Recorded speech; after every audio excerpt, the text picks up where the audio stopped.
समाजवाद पार्टी के महाराष्ट्र प्रवक्ता एवं मीडिया प्रभारी, मैं इनको अपने शेर के साथ साथ आवाज देना चाहता हूं कि जुल्म और सितम के सामने सर न झुकाइए, जुल्म और सितम के सामने सर न झुकाइए, कर जाए सर जमीर का सौदा न कीजिए। आइए इरफान भाई का। इलाके दयार से आए हुए लोग, बुजुर्गवार, मेरे हम साथियों, जहाँ जहाँ तक मेरी आवाज जा रही है, मेरी आवाज को सुनने वाली मेरी पर्दा नशीन माए बहनें, अस्सलाम वालेकुम। मंच पे तशरीफ फरमा इज्जत माँ वाली जनाब शमशेर खान पठान साहब, मेरे बड़े भाई अकरम कुरैशी साहब, हमारे मंच पे आज एक मुंबई की बहुत ही पॉपुलर शख्सियत मौजूद है जिसे हम अपराधी कौन का एडिटर और कयूम सभा के नाम से जानते हैं। मैं आपसे गुजारिश करता हूं कि उनकी आमद पर आप एक जोरदार तालियों से उनका स्वागत करें। कयूम सभा साहब ने आज से 10 साल पहले शिवड़ी से कॉर्पोरेटर का चुनाव लड़ा था। मैं बहुत छोटा था। इन्होंने प्रेस रिपोर्टरों को अपना इंटरव्यू देते हुए एक शेर कहा था। उस शेर के साथ मैं अपनी बात की शुरुआत करूंगा कि जिनके होठों पे हंसी और पाँव में छाले होंगे, जिनके होठों पे हंसी और पाँव में छाले होंगे, हाँ वही लोग मेरे चाहने वाले होंगे, हाँ वही लोग मेरे चाहने वाले होंगे। जनाब कयूम सभा साहब ने ये कहा था। आगे एक शेर के साथ मैं अपनी बात को शुरू करना चाहता हूँ। ये एक शेर जो अहले सियासत के नाम पर है, वक्त कम है, मैं कोशिश करूंगा कि इस शेर में मैं अपनी सारी बात, सारी हालात हाजरा और जो इस वक्त की जो सियासत चल रही है, इस सियासत में क्या घटना घटित हो रही है, इस पे मैं एक अहले सियासत को एक शेर पढ़ना चाहता हूँ कि सदाकत पर जो है वो रहबरी तस्लीम करता हूँ, जो सच्चा रहनुमा है उसकी मैं ताज़ीम करता हूँ। सदाकत पर जो है वो रहबरी तस्लीम करता हूँ, जो सच्चा रहनुमा है उसकी मैं ताजीम करता हूँ। तासुब को बढ़ावा देने वाले रहबरों बोलो, जमीनों जर्द के सौदागरों अपनी ज़बान खोलो। तुम्हारा काम क्या है और ये क्या कर रहे हो तुम? जवानाने वतन के दिल में नफरत भर रहे हो तुम। जरूरत थी उजालों की, अंधेरा कर दिया तुमने, कि लफ्ज़ रहनुमाई को भी गंदा कर दिया तुमने। मैं तिजारत करके लाशों की महल तामीर करते हो, गरीबों के लहू से जिंदगी में रंग भरते हो। ये जिंदा आदमी क्या जानवर घबराएगा तुमसे, जियोगे जब तलक शैतान भी शर्माएगा तुमसे, जियोगे जब तलक शैतान भी शर्माएगा तुमसे। आगे का शेर सुने कि गरीबों के नगर में जब भी कत्लेआम होता है, गरीबों के नगर में जब भी कत्लेआम होता है। मैं आगे कहने से पहले एक चीज बता दूं कि 7-8 साल के बाद मैं मंच पकड़ रहा हूं, अगर कुछ भूल जाऊं तो उसके लिए मैं माफी चाहता हूं कि गरीबों के नगर में जब भी कत्लेआम होता है, तुम्हारे बाजुओं में हुस्न लब पर जाम होता है, तुम्हारे ही इशारे पर चमन में आग लगती है, तुम्हारे कारनामे से बदन में आग लगती है। तुम्हें हिंदू से हमदर्दी न मतलब है मुसलमान से, वफा का दर्द गीसाते लिया तुमने न कुरान से, मगर मजहब का नाम आ जाए तो तुम नारे लगाते हो, यहाँ दैरो हरम के नाम पर दंगे कराते हो। चलाया जंगली कानून इंसानों की बस्ती में, गिरे हैं मंदिरों मस्जिद तुम्हारी सरपरस्ती में। मैं शायर हूँ जो देखूंगा वही हर बार लिखूंगा, तुम्हें गद्दार लिखा है तुम्हें गद्दार लिखूंगा, तुम्हें गद्दार लिखा है तुम्हें गद्दार लिखूंगा। सियासत एक मासूम पाकीज़ा सी लड़की थी। मैं कयूम सभा साहब का हवाला चाहूंगा इसमें भाई। सियासत एक मासूम पाकीज़ा सी लड़की थी, बड़े बूढ़ों के आंखों का तारा बन के रहती थी, मगर कमजोर इंसानों ने असमत बेच दी इसकी, बराए फायदा कोठे पे इज्जत बेच दी इसकी। हवस की आग ने बेदाग दामन को जला डाला, कि कुछ कमजोर लोगों ने इसे रंडी बना डाला, कि कुछ कमजोर लोगों ने इसे रंडी बना डाला। दोस्तों, पार्टी का मिशन क्या है, पार्टी का मकसद क्या है? आज आपके बीच में कांग्रेस, भाजपा, बसपा, सपा जैसी तमाम राष्ट्रीय, इंटरनेशनल और नेशनल लेवल की पार्टियां, क्षेत्रीय दलों की पार्टियां काम कर रही हैं। आज अवामी विकास पार्टी को बनाने की क्यों जरूरत पड़ी, इस पर दो बात बोल के मैं अपनी बात खत्म करूंगा। महात्मा गांधी ने कहा कि हिंदुस्तान एक खूबसूरत गुलदस्ते की तरह है जिसमें तरह तरह के रंग बिरंगी फूल हैं। इसमें हिंदू, मुस्लिम, सिख, ईसाई, जैनिस्ट, बुद्धिस्ट, कम्युनिस्ट तरह तरह के रंग बिरंगी फूल हैं। इनमें से जो दो फूल सबसे ज्यादा है वो एक है हिंदू, एक है मुसलमान। हमारी महिला अध्यक्ष अख्तरिया आपा जी आ रही हैं हमारे बीच में, जरा जोरदार तालियों से इनका स्वागत करिए।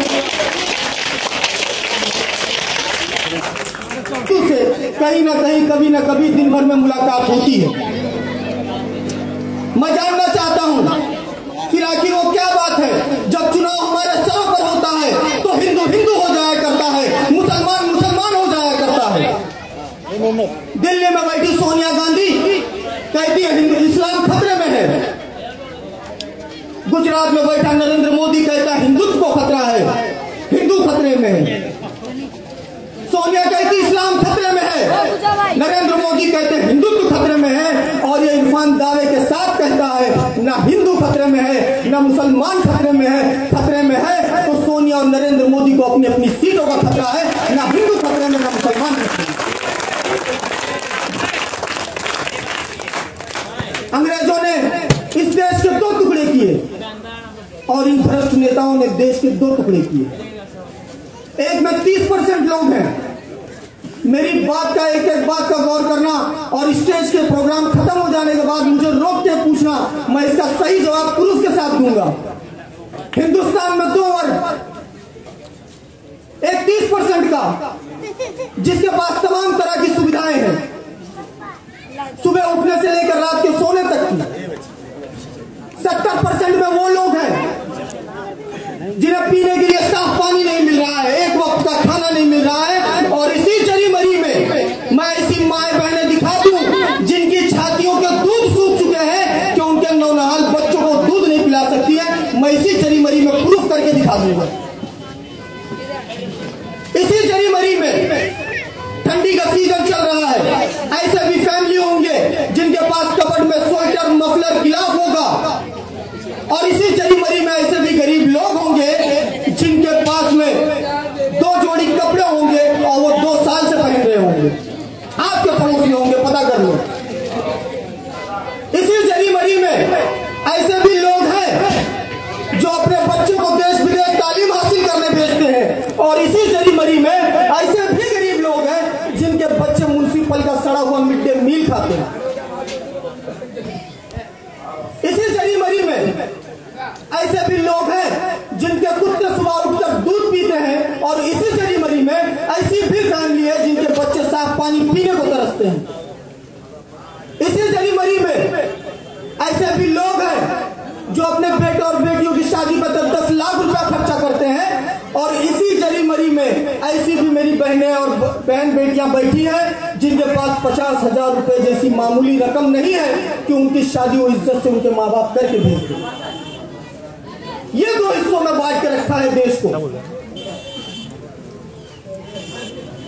आज हिंदुस्तान अगर चाहे तो अमेरिका से भी बड़ा सुपर पावर बन सकता है। लेकिन हमारे प्राइम मिनिस्टर जो अपने आप को अर्थशास्त्री कहते हैं कि आज हिंदुस्तान सुपर पावर बनने जा रहा है। मैं मनमोहन सिंह जी को चैलेंज करके कहता हूं, आज अलाल ईरानिया और यहां से कांग्रेस का विधायक मैं चैलेंज करके जा रहा हूं, अगर मेरी बात को झूठा साबित कर दे। वो कहते हैं कि हम अमेरिका के टक्कर में आ रहे हैं। टक्कर में किस तरह से? अमेरिका का 1 रुपया, यहाँ का 67 रुपया, 70 रुपया, हमारा 1 रुपया, वहां का कुछ नहीं। वहां का 1 रुपया, यहाँ का 70 रुपया। हम 59 साल पीछे हैं। हिंदुस्तान 59 साल पीछे है अभी अमेरिका से। वहां का एक अमेरिकन $2,000 लेके आता है, यहाँ से हीरो होंडा मोटरसाइकिल खरीदता है, अपनी बीवी बच्चों के लिए गिफ्ट खरीदता है, उसी में वीजा का करता, उसी में टिकट लेता, वापस चले जाता है। कौन हिंदुस्तानी यहाँ पर है जो 10,000 रुपए में अमेरिका घूम के आएगा? बता दो, कोई एक हिंदुस्तानी दिखा दो। किस तरह से तुम टक्कर की बात करते हैं? टक्कर बराबरी वालों से की जाती है। अभी मुझे लेटेस्ट न्यूज मिली कि बराक ओबामा की जो डॉक्टरों की टीम है उसके अंदर 13 डॉक्टर हैं, 13 में से 7 डॉक्टर हिंदुस्तान के हैं। बराक ओबामा को उनकी काबिलियत पे भरोसा है। बराक ओबामा कहता है कि मेरे हिंदुस्तान के लड़के और लड़कियों जो उनके टीम में डॉक्टर हैं, तुम मुझे बेहोश करो, मैं अपने आप को तुम्हारे हवाले कर देता हूं और तुम मुझ पे एक्सपेरिमेंट करो, क्योंकि मुझे हिंदुस्तान और हिंदुस्तान के लोगों की काबिलियत पर भरोसा है। लेकिन यही सोनिया जी अभी कुछ दिन पहले बीमार पड़ी हैं तो अमेरिका में जाके इलाज करवाई है। जब तुमको हमारे देश के लड़के बेटियों पे भरोसा नहीं है मैडम जी, तो हम आपकी औलाद, आपके बेटे राहुल पे भरोसा नहीं करेंगे, हम भरोसा नहीं करेंगे। बस इसी बात पर मैं अपनी शेयर खत्म करता हूँ कि अच्छे बुरे की तुमको खबर दे के जाऊंगा, चेहरे को पढ़ने वाली नजर दे के जाऊंगा। यारो मैं इस जमाने का वो संत तराश हूँ, पत्थर को बोलने का हुनर दे के जाऊंगा। जय हिंद, जय महाराष्ट्र।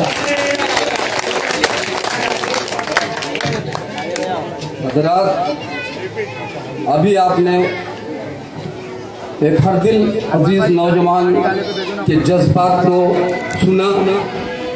मैं आपसे इल्तिमास करूंगा कि जब भी हमारा कोई मुकर्रिर आए तो आप लोग शानदार नारों और तालियों से उसका इस्तेमाल करें, ताकि वो हमारा लीडर ये समझे कि हाँ हम जरी मरी गए थे और मरी वालों ने मेरा बड़ा ज़बरदस्त इस्तेमाल किया। लिहाजा मैं आपसे सदवा करता हूँ कि जब भी कोई हमारा लीडर आए आप इस्तेमाल कीजिए नारों के साथ, तालियों के साथ, बड़ी मेहरबानी होगी। अभी शेर के साथ साथ मैं आपके इलाके के एक बहुत ही सरगर्म लीडर को आवाज देना चाहता हूं कि हिंदू बुरा है न मुसलमान बुरा है, हिंदू बुरा है न मुसलमान बुरा है, बुराई पे आ जाए तो हर इंसान बुरा है। साथियों, एक और शेर के साथ साथ मैं अपने उस सरगर्म लीडर भाई कल्लन साहब को आवाज देना चाहता हूं कि आओ फिर अमन की पाकीज़ा फिजाओं से हम, आओ फिर अमन की पाकीज़ा फिजाओं से हम अपने भारत को गुलिस्तां बनाए रखें। तुम मंदिर में झुकाते रहो सर अपना और हम भी सजदों से मसाजिद को सजाए रखें। आज के सामने माइक पर कल्लन भाई।